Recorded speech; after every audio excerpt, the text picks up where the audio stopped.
Welcome back everyone. Thank you for tuning in for my latest video. I know it's been quite a while since I've put up a new video since San Diego Comic-Con. I've started school again.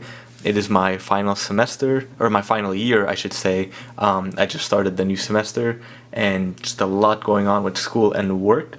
But I did have a chance to go out to Force Friday last weekend, or last Thursday I should say. It wasn't really the weekend quite yet.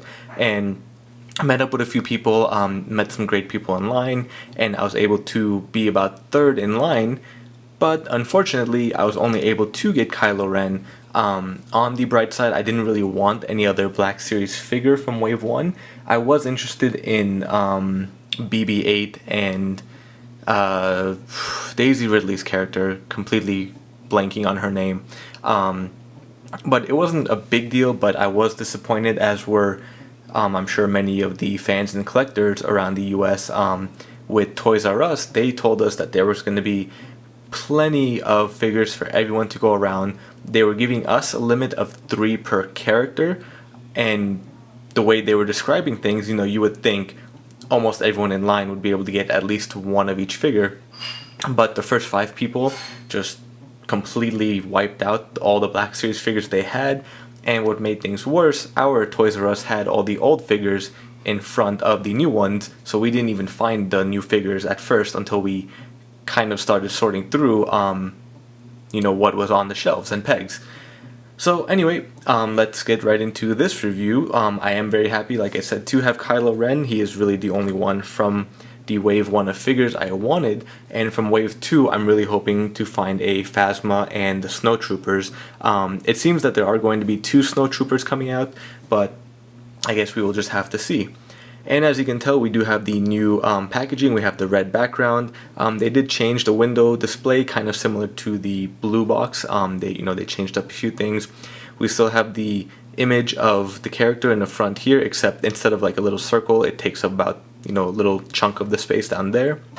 At the bottom we do have the different languages. I kept hearing reports that they're not doing the different languages. It's only going to be in English, but I still have it, so I don't know, maybe I got a special pack, but it's no big deal to me. I'm going to open this guy up anyway.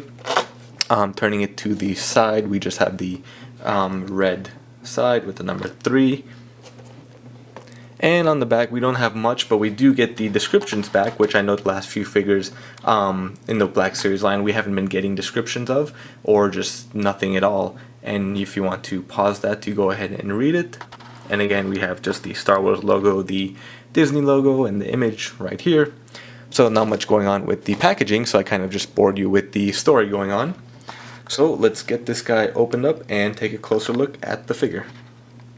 Alright, so we have taken Kylo Ren out of his packaging, and I really like this figure. I mean, this is a really cool figure. I'm really impressed with what Hasbro has done. I've been hearing a few bad things about the other figures in the wave, or in the first wave of the Force Awakens figures, and especially with Chewbacca being another re-release, and I'm kind of surprised, and all they did change was the head sculpt. But with the latest promo art that was just released today too, Chewie's been showing up in some of the promo art, so it seems Chewie might have a prominent role in the new film at least, but it could just be part of their advertising for now, and they could have just had excess of the first line of Chewies that came out. But taking a look at this figure, and when I get him in different poses in just a moment, he kind of reminds me of like a Lord of the Rings character in a sense, kind of like the Witch King combined with a Sith Lord. And as you know, if you've been following, he's apparently not a Sith Lord. He is a Knight of Ren, or the Clan of Ren. So I guess we'll just have to see what the new movie has for us to show. So like I said, I really like this figure. I like how much cloth there is in the figure. Basically, all of the outer garment is cloth. This is like the bendable, or like the flexible plastic material. Let me get the lightsaber out of the way for now. The hood is cloak or cloth as well, and you do take it off. Let me get that zoomed in or focused. So it's kind of interesting. It's like I guess kind of like Darth Vader's helmet, like the bottom portion.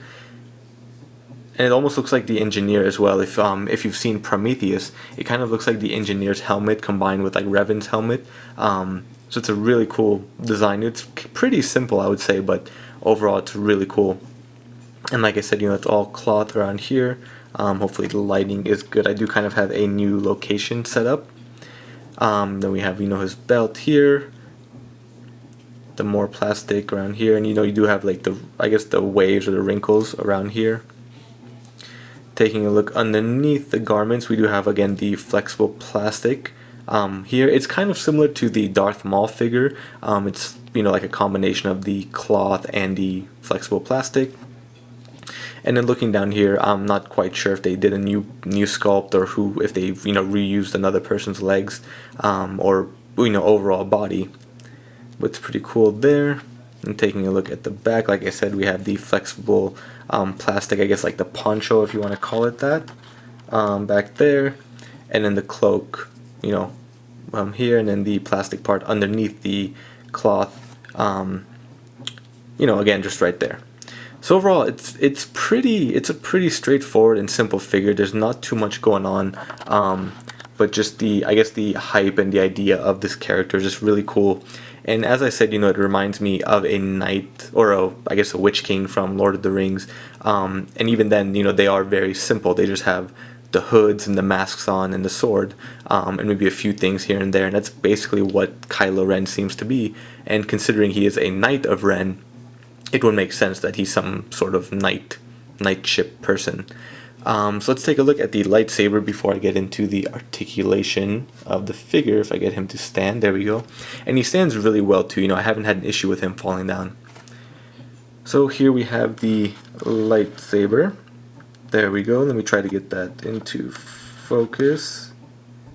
It's kind of, I don't have the greatest lighting right now, but hopefully maybe I can enhance it in the editing portion. So hopefully you can all see that pretty well. There are a few things missing if you've seen the lightsaber in person, or if you've seen up close images. Hasbro didn't do the best job at copying or getting a replica of it. I know there's like a few wires missing here, and there's like probably a little bit of buttons, like red buttons that are missing. But it's pretty simple. Of course, we get the cross saber as well. And then looking at the lightsaber or the saber portion, it isn't smooth like the other lightsabers we have had with the figures. It almost is like a flame coming through, or like an electric flame.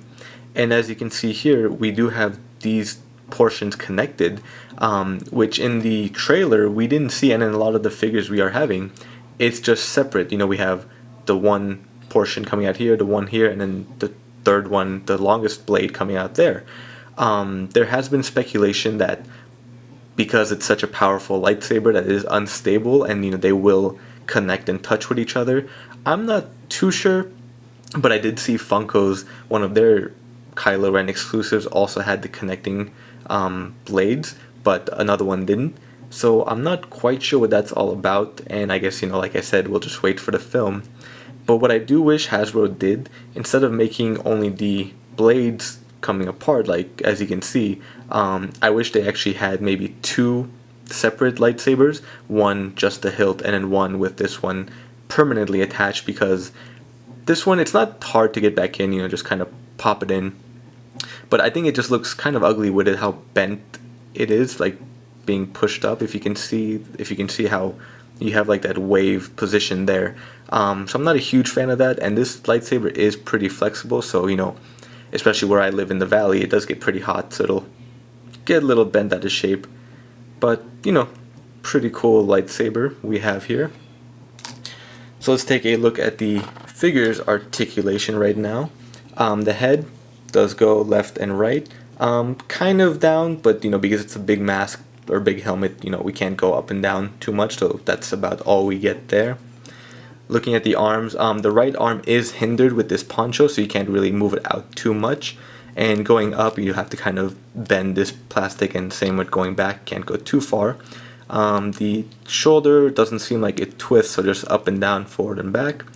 The elbows do twist and bend. And the wrists, do they? Yeah, they do. So this one's just a little bit tight. There's no forward and back motion, so it just seems like, or is there? It seems like there's a joint, but it doesn't, it's just kind of hindered with the way they built this, the figure's layout. And I'll show you on this one how far the arm can go. There we go. And again, the same one. And this one, the wrist is a little bit easier. We do have an ab crunch there, so the belt doesn't really hinder it. And we have an upper ab twist as well. I think that's the only articulation we have here, unless there's... Yeah, I think it's just one, so it's like kind of like a waist ab portion right there. The legs, you can move them well, but again, the plastic portions do hinder the full movement. So as far you can go back there. The thighs or the hips don't twist. We do have double... Do we have double jointed? Yeah, we have double jointed knees, and the upper joint is pretty high up on the thigh there. No twist over there. And then we have that pivot ball joint on the ankles, as we have been getting with most of the Black Series figures. So it offers really great posability for this. And then just to show you real quick how easy it is to pose, this has been probably the easiest figure from the Black Series line that I've been able to pose. And I'm not like a master poser, but I can get some good poses off. But just some of them have just been pretty hard to do. So let me try to get this one real quick. That, I guess, the iconic pose. I just had it. I should have pictures of it on my Facebook page, if I can even remember how I did it. There we go. So, pretty simple, pretty straightforward. Nothing too much going on, nothing too crazy there. Hopefully you can all see that very well. So that's about it for the Kylo Ren figure from the Wave 1 of the Force Awakens Black Series line. So if you were able to get it, congrats, hope you love it. If you weren't, just keep checking in stores, checking online. Don't pay the crazy scalper prices. I've seen these going for $60, $80 already. And quite frankly, it's just the hype of Force Friday. So there will be plenty more coming out. And same with Wave 2, only like the major stores in the Midwest got the Wave 2. And it seems Hasbro was doing that as a test market to see how well, we would react. And of course, we're going to react great to it. But yeah, thank you all for watching again. I'm not sure when I will have another video up, but just stay tuned to my Facebook page, my YouTube page. Thank you all for the support, and we'll see you next time.